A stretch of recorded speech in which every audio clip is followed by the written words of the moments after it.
Bonjour à tous. Aujourd'hui, nous allons voir comment tester une égalité dans le chapitre du calcul littéral pour la classe de 5e.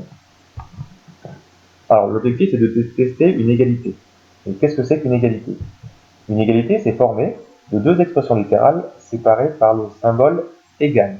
Et oui, dans le mot égalité, il y a le symbole égal. Alors, on va faire un exemple. Donc, 3x moins 4 égale 11. C'est bien deux expressions littérales, où il y a des lettres, et séparées par le symbole égal.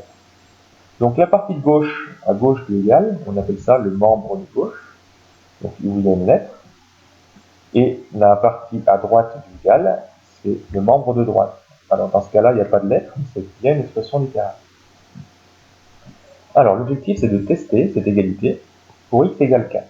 C'est-à-dire, si je remplace x par 4 dans mon expression, dans mes deux expressions, est-ce qu'on va obtenir la même chose, à droite et à gauche?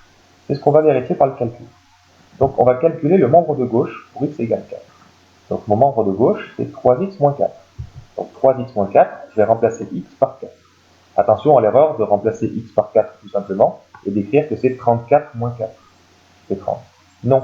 Attention, 3x, entre le 3 et le x, on a supprimé le signe multiplié par convention, mais il existe toujours.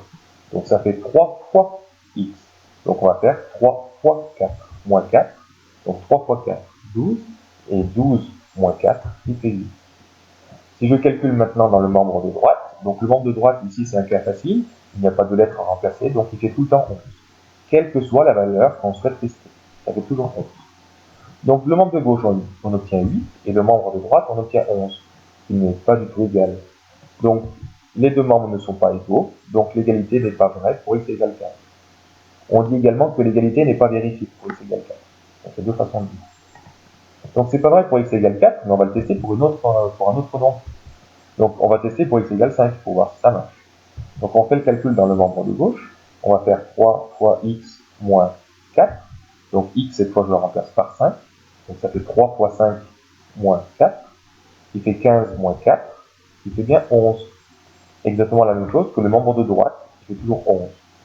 Donc cette fois, on a bien 11 égale 11. Donc on peut dire que les deux membres sont égaux. L'égalité est vraie pour x égale 5. On dit aussi que l'égalité est vérifiée pour x égale 5. Donc là, on avait un exemple où le membre de droite, il n'y avait pas de lettre. Et on peut tout à fait le faire avec une lettre. Donc on va faire un dernier exemple. On a 3 moins 2x égale 3x moins 7. Donc on a bien une égalité avec le membre de gauche et le membre de droite, cette fois qui est complet avec une lettre.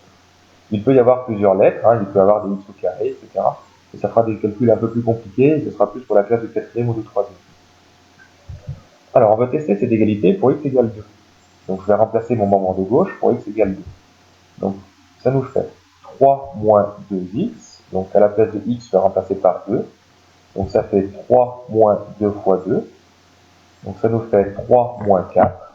Et on a vu, donc comme on a vu le chapitre sur les additions et soustractions de nombres relatifs, 3 moins 4, ça fait moins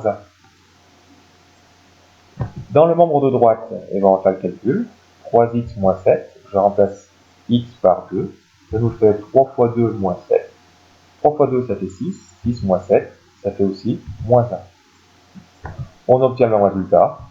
Les deux membres sont égaux, donc on peut dire que l'égalité est vraie ou vérifiée pour x égale 2.